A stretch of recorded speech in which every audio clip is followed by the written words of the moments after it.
¿Qué tal? Es un gusto recibirles en su programa Economía y Mercados, Objetividad e Inteligencia Productiva. Tenemos el día de hoy en nuestro tema pues vamos a tratar el punto de la frontera sur y norte en materia de indocumentados y obviamente el aspecto de la pandemia, y de ahí se van a derivar muchísimas cosas. Tenemos pues el gusto de compartir, ¿verdad?, el análisis con nuestra invitada el día de hoy, que si leo la currícula, pues yo creo que nos va a absorber mucho del poco tiempo que tenemos y tantos temas, pero puedo citar verdaderamente, ¿quién no conoce a Susana Solís Esquinca? Estamos hablando de una chiapaneca de mucho orgullo y donde haya nacido una gran mujer que verdaderamente trae un camino en su perfil bien definido para lo que nació. Y vemos que es una persona que no trabaja, sino que también hace lo que le gusta en el periodismo, y sobre todo que vemos el trabajo de investigación. Ha recibido una serie de reconocimientos con firma internacional, nacional. Bueno, el Consejo Empresarial de la Productividad tuvo el gusto también de darle un reconocimiento, y me refiero, Susana, bienvenida, es un gusto poder retroalimentar contigo el talento de las mujeres, nos encanta. Muchas gracias a ti y a todos los que nos acompañan, muchísimas gracias por invitarme. Susana, un gusto como siempre. Y Héctor de la OMI, compañero de fórmula, siempre con su ameno y conocedor análisis. Héctor. Muy bien, aquí estamos con el gusto de poder tener aquí con Susana Solís y compartir pantalla, porque esto es verdaderamente muy agradable y cierto, tú lo dijiste, el Consejo Empresarial para la Productividad nombró el personaje del año, este 2019 pasado, y que nos da mucho gusto que podamos compartir la experiencia que ella tiene con estos servidores de ustedes. Efectivamente, pues nos arrancamos, ya vemos que el tiempo es breve, los temas son muchos, y Susana, pues tú eres una persona que además de estar en el medio, eres una periodista de investigación. Y en esta materia que estamos hablando, pues vemos que se deriva todo, ¿verdad? El aspecto migrante, pues es venir de alguna manera a complicar lo difícil, y no sé cómo llamarle, a beneficiar lo que pudiera ser, pero le veo más bien el matiz del problema que causan estos éxodos de donde están ellos, el tránsito cuando vienen aquí en la frontera sur y se van al norte, y se les sumamos en los contagios, estos riesgos. Creo que es algo que nos complica mucho más la situación en México y en Chiapas, Susana. Así es, fíjate que yo creo que yo le veo como dos componentes interesantes a nivel justamente de lo que nos afecta a nivel económico en este rubro. Por ejemplo, por un lado, los que migran por necesidad y que vienen cargando su pobreza a cuestas y que quieren un mejor nivel de vida, pero por el otro hay un intenso comercio del lado fronterizo de Chiapas con el tema de los migrantes, que también son migrantes. Este grupo de, por ejemplo, muchos empresarios, muchos comerciantes que cruzan a Tapachula y que reactivan la economía de Tapachula. De hecho, hace apenas unos días habían anunciado ahí en Tapachula que ya la cuestión turística, que vive de los guatemaltecos, el comercio también, pues ya se tiene que reactivar, y ahí van a empezar a abrir más los hoteles, los restaurantes y por supuesto los comercios. Y por el otro lado tienes la antítesis, ¿no? Todos estos migrantes que entran de manera irregular y se asientan en la ciudad y crean, sí, un clima de inseguridad. Por supuesto que allá es donde más se siente que la situación es caótica. Ha disminuido, hay que reconocerlo, después de que de 2019, 2018 finales, parte de 2019 se incrementó hasta que Donald Trump nos dio un manotazo y nos dijo o cuidan bien la frontera o de plano les impongo aranceles. Entonces, esta parte es la que te crea como un conflicto, dijéramos, ¿es bueno o es malo? Yo creo que tiene los claroscuros de lo que es la migración en el mundo y como parte consustancial de la humanidad, ¿quién no ha migrado en algún momento para ir a estudiar o algo, no? De acuerdo. Susana, y también podríamos ubicar en esto el caso de lo de, pues que esos migrantes, se habló mucho de la organización, la fundación para la organización, Fundación para la Organización Abierta de este señor George Soros, que no es ningún secreto todo lo que ellos hablan, estuvo atrás de la primavera árabe, por mencionar alguna, los aspectos de Irak, lo que tratan, lo del Líbano mismo, resulta que está la fundación, y todo lo que ha habido aquí en Centroamérica en su rivalidad con Trump, pero tiene razón, por eso eran muy organizadas en su gigantesco cúmulo de gentes, pero el problema persiste, ¿verdad? Yo creo que en este caso Héctor ubica mucho, Héctor tiene un gran conocimiento de flujos de inversiones y de comercio en la frontera sur, y efectivamente creo que estamos perdiendo en la balanza comercial, ¿no, Héctor? Bueno, el problema aquí, a partir de esta pandemia, ya de alguna manera se había visto cómo había una caída en la economía en la entidad, específicamente Chiapas, en el sureste, obviamente, otras entidades que también se vieron afectadas. Para el caso particular, nosotros volvemos otra vez a insistir, la condición natural del intercambio de comercio no está necesariamente en el norte. Si bien es cierto que el café y plátano y otros productos salen, pero como materia prima a mercados internacionales, nosotros tenemos que ver más un mercado de Centroamérica. El istmo México-Centroamericano tenemos que desarrollarlo. Y de esa manera, ni Trump ni ningún otro norteamericano se tendría que preocupar si generamos actividades económicas en ambas fronteras, México-Guatemala, para hacer esa retención de que los migrantes que quieran llegar a los Estados Unidos, bueno, mejor se pongan a trabajar en la frontera con Guatemala o en México, pero ya hay un mejor control y una mejor economía. No necesitamos ser eternamente el Chiapas pobre, al que le genera la federación presupuestos muy adecuados para que la pobreza continúe. Tenemos que buscar la manera de ser un poquito más libres en cuanto a la inversión y en cuanto a la generación de empleos. Correcto, Susana. En el tema mismo estamos viendo que el Instituto Nacional de Migración ahorita lo traen con un poquito más de 1,000 casos, según nos anuncian, de corrupción, entre ellos varios altos o mandos medios, pero bueno, no creo que sea una novedad. Lo que pasa es que ahorita creo que o le están trabajando, actuando. ¿Qué opinas en esto, Susana? Pues sí, yo creo que hasta el momento ha sido la limpia, dijéramos, más importante, porque fueron más de 1,000 funcionarios que cacharon, además, a través de videos, o sea, extorsionando. El grado de cinismo yo creo que ya era insostenible, y sí ha sido como el pan de cada día en toda la cuestión migratoria. Hay que recordar que el migrante viene con una alta vulnerabilidad, o sea, no se queja. Si él le dices, ve a hacer la denuncia, pues lo que quiere es pasar, es seguir su camino, no se va a detener. Por eso hay tantos abusos. Yo creo que este ha sido uno de las acciones positivas, dijéramos, ojalá que profundicen más, por supuesto, faltan más, porque es un negociazo lo que hacen ahí los agentes migratorios, valiéndose de la pobreza y de la indefensión que prácticamente vienen, pues, protegidos por nadie. Fíjate que ahorita que decía Héctor el tema de este intercambio comercial, pues desaparecieron las zonas especiales, las zonas económicas especiales, que en Tapachula se iba a instalar una, y que era justamente eso, detonar la parte de verdad sur del estado de Chiapas, con miras a hacer negocios con Centroamérica. Y habría que empujar, sobre todo ustedes, los empresarios, empujar para que se continuara ese proyecto. Yo creo que era muy, muy interesante.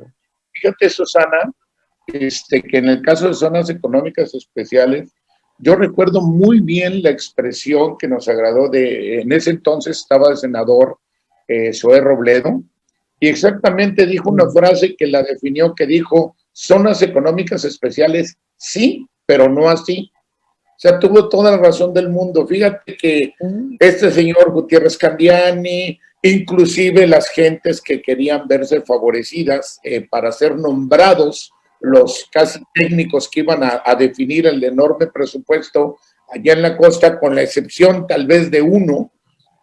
Los otros ya venía regaladito todo el show y no hubo ninguna operación más que verdaderamente fue otro saqueo enorme. Y un ejemplo claro, compraron miles de hectáreas en manglares donde ni siquiera hicieron impacto ecológico, nada más lo compraron a centavo ya listo para revendérselos a 1,000 pesos cada centavo, y ni siquiera le dieron un peso a un notario de Chiapas. Nosotros estuvimos interviniendo en eso, era muy bueno, como dices, creo que era importante. La zona económica especial es hacer un país, pero realmente, como siempre, cuando le meten la mano, ya lo traían distorsionado, y en Chiapas no era más que un show que no sirvió, y ahí están los miles de hectáreas que se salvaron porque no hicieron impacto. Pero tiene razón en esto, Héctor, al tema mismo ahorita que nos pone Susana en ese buen aspecto, con migrantes y la zona económica. Bien, vamos a tomar el ejemplo.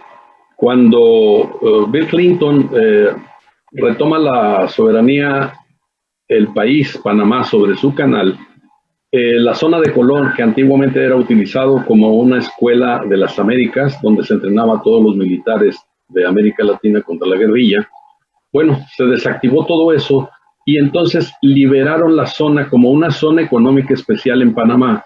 Pero luego Bill Clinton, en lugar de felicitar a los panameños por la retoma de su soberanía, felicitó a los chinos por la atinada decisión de ponerse a administrar una zona económica especial. Obvio, la capacidad, el dinero y la gente que participó en esto, pues lo hizo exitoso, además de que, obvio, ya era una zona. El caso nuestro fue todo al revés. O sea, empezaron a hacer negocios sin que siquiera estuviera puesta la bandera de arranque. Y la muestra está dada.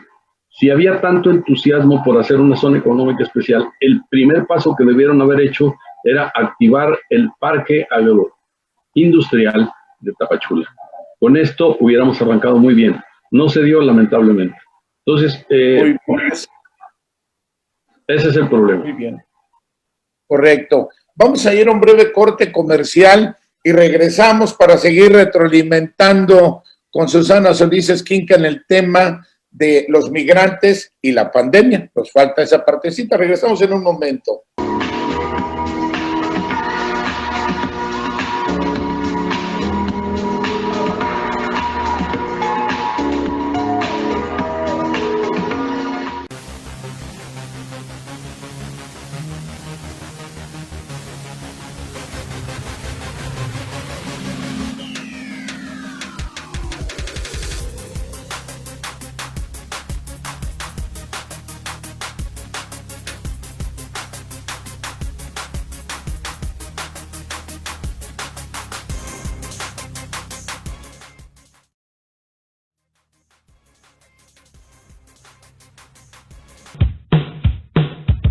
En Simonetta nos estamos preparando para poder atenderte muy pronto.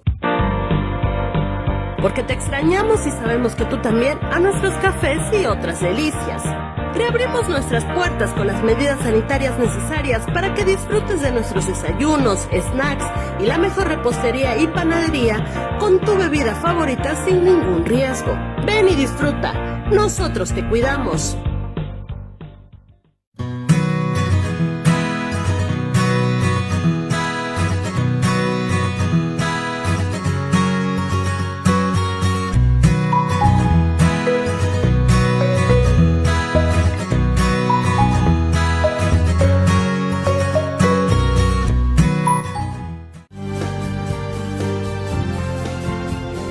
Consejo Empresarial para la Productividad, Innovación e Inteligencia Productiva.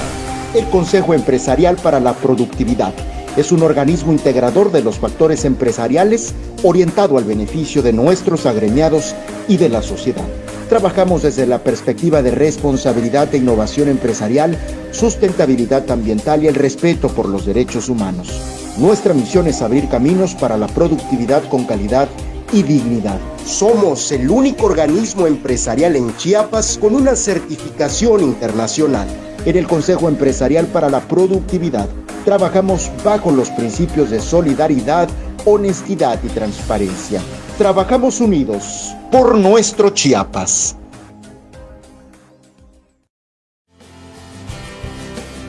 Un programa del campo en donde analizaremos las nuevas tecnologías que sirvan de apoyo para la producción y la productividad chiapaneca. En este foro hablaremos de temas tan importantes como es la ganadería y la agricultura, siempre considerando la productividad y la producción a bajos costos. Te invitamos a vernos a las 5:30 de la tarde todos los lunes.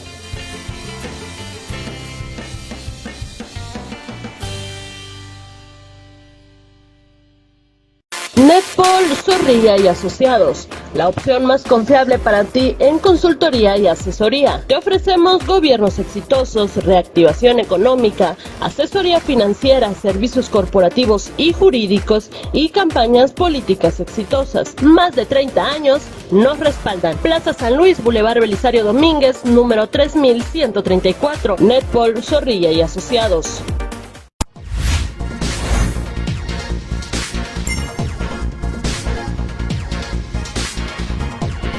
El tema muy bien para el aspecto sanitario, en el aspecto de que si ya teníamos los problemas que podrían ser al venir de diferentes países con diferentes condiciones sanitarias, los riesgos, ahora al llegar el aspecto del COVID, el aspecto de la pandemia, verdaderamente se nos complica también, indistinto de la etapa donde vamos, Susana, en este caminar que tienen hacia Estados Unidos y viendo que básicamente se ha recrudecido la política estadounidense para no dejarlos pasar, diciendo que se restringe nada más actividades necesarias. La otra, han recrudecido como siempre el paso, e inclusive ahorita el aspecto de migración, ¿verdad? Y control de aduanas, pues ya pasa un área especial donde ya le cobran creo que $500 al migrante sin garantizarle que se va a quedar, pero ya de ahí paga sus gastos y va de regreso al país, ¿no? Adelante, Susana. Sí, yo creo que ha sido más complicado todavía. Son acciones para inhibir el paso, pero evidentemente esto ha hecho que la pandemia finalmente ayudó. Uno, por el cierre de la frontera que Guatemala determinó. De hecho, México nunca ha cerrado sus fronteras, pero Guatemala cerró fronteras y eso, se quiera o no, disminuyó el paso masivo, dijéramos. Incluso, si recordarás, Rafa, toda la actividad en el río se suspendió. No querían que los guatemaltecos, con estos argumentos de las dos fronteras, ¿no?, de que México es el que les llevaba el COVID, no querían ni siquiera que sus lancheros o sus balseros tuvieran contacto con mexicanos cuando hay un intenso comercio ahí a través de las balsas, limítrofe pues, pero hay mucho comercio. Yo creo que esto ha hecho que sí, un poco se haya detenido, quizá artificialmente, porque va a volver la migración es inevitable, es algo que va a seguir pasando toda la vida. Los datos incluso que tiene ahorita migración, fíjate, en 2019 y en lo que va de este año de 2020 hasta junio, hablan de que están procesando más de 556,000 solicitudes y la mayoría, déjame decirte, es por la regularización por razones humanitarias en todo el país. Estamos hablando de estos migrantes que se quedaron varados allá en la zona norte, en los estados del norte, que están viendo si les dan o no les dan sus documentos. Otro tanto que aquí como los han deportado, ya deportaron haitianos, pero todavía hasta ahí tienen un mundo de gente que todavía no lo resuelven y pues que están ahora sí empleándose o subempleándose o están hacinados en este viacrucis que hacen para poder llegar a los Estados Unidos. Y quiere decir que sí disminuyó, dijéramos, visiblemente, pero yo creo que es algo a partir de ahora que ya hay como una baja oficial, dijéramos, sí, de casos de COVID, va a seguir, va a empezar la gente a confiarse. ¿Y qué estamos viendo ahorita? Ya las noticias son de que un camión que llevaba 60 y tantos indocumentados. El mismo tráfico que se hacía antes de la pandemia, ya no creo yo, se quiso hacer una caravana, no creo ya que vaya, ya no prosperan, porque obviamente cuando regañaron a México, regañaron también a los países centroamericanos, y Honduras también cierra su frontera, y Guatemala también hace lo propio, los van deteniendo más lejos, y pues eso hace... Oye, Susana, y yo creo que ahorita como ya George Soros y todo el equipo de Obama, pues ya saben que van arriba, pues a lo mejor ya también les hacen un relajamiento en esto. Héctor, en este tema, como ubica bien Susana, para checar que no es, ya se está relajando un poco, hablando en intensidad lo del COVID en nuestro país, y pues prácticamente lo que sí tenemos es que todos están rebotando, como bien señala, se nos están quedando en este muro, todos nos los están mandando para acá, y Trump dice, siguen lo mismo, dice que para que no les contagiemos, nos los deja aquí, y ahora ya quiere su segundo muro sobre el agua para meterse unos kilómetros inclusive al Pacífico, Héctor. Bueno, sabemos la animadversión que existe en la sociedad norteamericana hacia su propio presidente. De hecho, ya no esperan el momento en que tengan que cambiar de camisa, y en esto Joe Biden ha avanzado bastante en cuanto a la futura modificación que pueda haber ahí en los mandos de la presidencia de los Estados Unidos. El otro asunto es que, bueno, si hay tanta situación, no por ser inhumanos, pero sí por mantenerlos en un lugar donde estén más, pues, si no vigilados, por lo menos más a gusto, es que no pueden estar en la zona conurbada de Tijuana. Tendrían que moverlos hacia la parte entre Mexicali y Tijuana, no necesariamente en la zona de Tecate, pero sí en la parte baja, y esto sería más fácil para poderlos atender. En los campamentos típicos que lamentablemente se han dado, como en alguna época fue ACNUR, porque son de muy corto periodo esos tiempos que ellos deben de permanecer. Del lado contrario tenemos el problema que muchos asiáticos, africanos, están dentro de toda esa masa de centroamericanos que han avanzado hacia el norte del país y que quieren cruzar hacia los Estados Unidos. ¿Cuál es la respuesta? Generemos actividades de economía en las fronteras México-Guatemala y tengamos ese cinturón como se hizo con las maquiladoras en el norte de México. Crecieron enormemente tanto Ciudad Juárez como Tijuana, Matamoros, Reynosa, a partir de que se instalaron esas plantas ahí. Eso es lo que se requiere para que México y Guatemala continúen con esa condición de cordialidad, ¿sí? Del caso de problema de pandemia, tendremos que ser muy delicados en cuanto a las poblaciones que inmigren al interior del país y que estén verdaderamente revisados. Exactamente. Muy totalmente bien. De acuerdo, si me permites, Rafa, claro, totalmente de acuerdo con Héctor.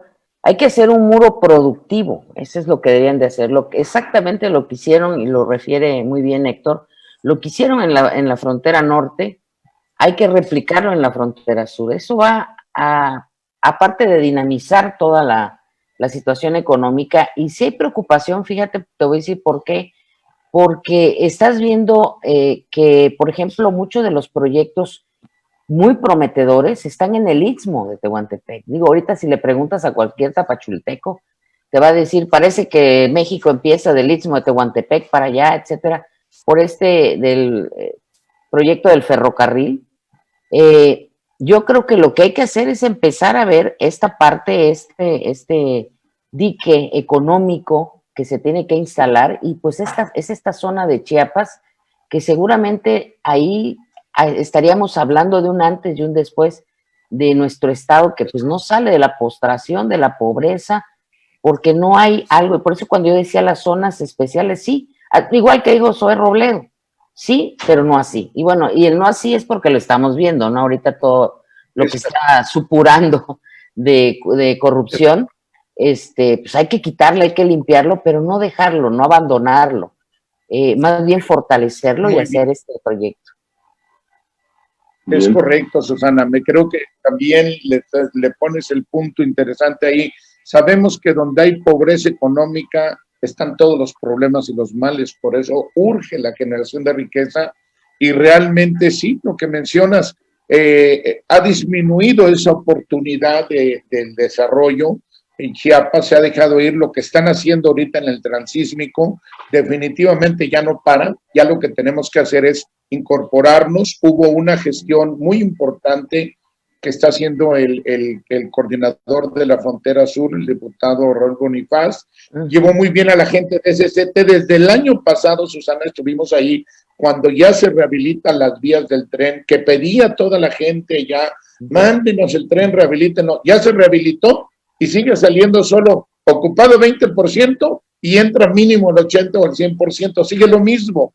Y ahora pedir que directo de ahí al tren, no se puede. O sea, esos proyectos ya no van a ver conectados directamente solo para nosotros, sino tenemos que ir al transísmico, como bien lo mencionas, porque la única terminal multimodal del sur en el Pacífico se llama Salina Cruz, no hay vuelta y se va a Coatzacoalcos. Ya vamos a salir, nos queda por favor 40 segundos y cada uno. Susana, algo que nos haya faltado decir, ya sé que es el tiempo, pero después del tiempo que nos haya faltado y que por favor quieras comentarnos, adelante.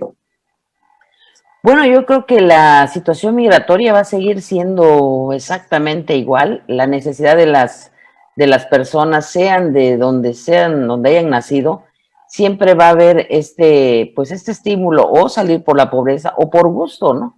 O por ganas de prosperar o encontrar un nuevo horizonte. Pero yo creo que tenemos que seguir manteniendo también resguardada y vigilada nuestras fronteras para evitar también temas de inseguridad. Es un poquito lo que quisiera yo agregar. Definitivamente, Susana, muchísimas gracias. Héctor. Pues yo insisto, la posición estratégica que tenemos en Chiapas con la cuestión de Coatzacoalcos, Salina Cruz, va a favorecer mucho si sabemos ponernos las pilas. Tenemos que actuar en consecuencia de lo que va a suceder. La otra parte es que esa actividad económica que se va a desarrollar en el transísmico nos va a generar una cantidad de migración, va a seguir insistiendo, para llegar a esas fuentes de empleo que van a tener en el transísmico. Tenemos que ser muy cuidadosos porque la seguridad de la entidad va sobre todas las cosas. No necesitamos buenos abogados, necesitamos excelentes estrategas de cómo manejar la cuestión económica con poblaciones migrantes. Es correcto. Pues creo que es muy enriquecedor. Sabemos que el tiempo es breve, el tema es muy sustancioso, pero pues prácticamente está en que sigue lo mismo. El éxodo no se va a poder parar, la explosión demográfica continúa. La gente, como bien señala Susana, tiene que buscar su necesidad de subsistir. Ya tenemos que hablar ese renglón abajo, y siempre los polos de desarrollo, por eso vamos a Estados Unidos, y como bien mencionas, Héctor, conforme avance el transísmico, pues también van a buscar una oportunidad acá los extranjeros, pero tenemos que buscar el desarrollo de nosotros. Definitivamente insistimos en que la parte de economía en Chiapas, esa rectoría, sigue sin funcionar, y eso es lo que todavía nos aleja más, nos rezaga más de podernos incorporar ese crecimiento. Seguimos en el último lugar de indicadores de la productividad, pero tendremos que salir adelante, que Dios nos hizo para superar obstáculos y resolver problemas. Susana, un gusto haberte tenido en el programa, retroalimentar. Ojalá tengamos la oportunidad más adelante de que volverte a tener. Muchas gracias a ti, Rafa. Gracias, Héctor. Gracias. Un abrazo. Héctor, muy bien, Susana. Buenos días. Muy bien, un gusto estar. Lo esperamos en el siguiente programa de Economía y Mercados, Objetividad e Inteligencia Productiva. Su programa. Hasta pronto.